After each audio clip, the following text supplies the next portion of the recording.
Cost of living, as you know, number one issue. I'll talk about it every day between now and the budget, that there is this disgraceful decision to increase taxes that's coming from the current government. But we learned today via Deloitte Access Economics about just how many people are in serious trouble. Right now, we learned that about 300,000 households may currently be experiencing negative cash flow. They are in real trouble. Their bills are more than their ability to pay. Yet what's about to happen? Tax increases. In just 10 months of all of those 10 increases from the Reserve Bank, the cost of servicing the average $660,000 mortgage has now risen more than $14,000. So you think about somebody who's got a $600,000 mortgage. This is absolute middle road Australia. And the extra cost on all of that, $14,000. $14,000 that maybe you didn't have, but if you had it, that's what you were spending on everything else in your life apart from where you live. Now, for the extreme majority of Australians, maybe they're not in that scenario. But this is line ball for people. This is why cost of living is always put up as the number one issue when it comes to politics at the state and federal level. Yet the policies of the Reserve Bank, informed by the policies of the federal government, have meant that the amount of interest rate rises has been 9 during this government, 10 overall, with one just before the last federal election. But what's about to happen?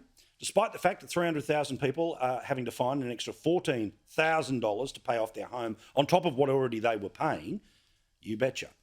Taxes are about to increase on 10 million people. I'm going to bang on about it every day. I'm not falling for Albo's game on The Voice. This is the main game. They are in the position to reverse this decision. It would be exactly what they would have demanded should they have lost the election of a returned Liberal government. It is now what I say to the current Labor government, especially when, as late as today, as far away as this television station, the Prime Minister today, in the lead up to the budget, a couple of weeks away from us now, is still pretending that a budget that will increase taxes for 10 million people by $1,500 is about which two issues? People's cost of living relief plan, the inflationary pressures provide assistance price relief plan, taking that immediate pressure off families, downward pressure on inflation. I will say it for the 9,000th, but not the last time.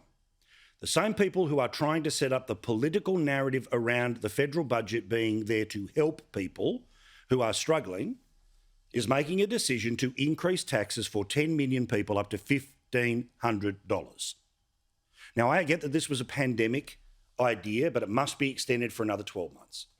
Since that policy was taken to the election, there have been 10 interest rate rises.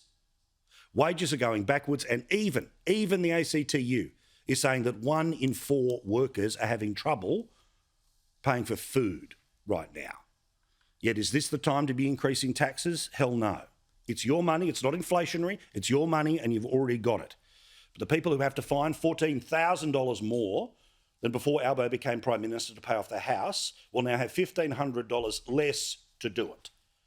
And the press gallery says nothing.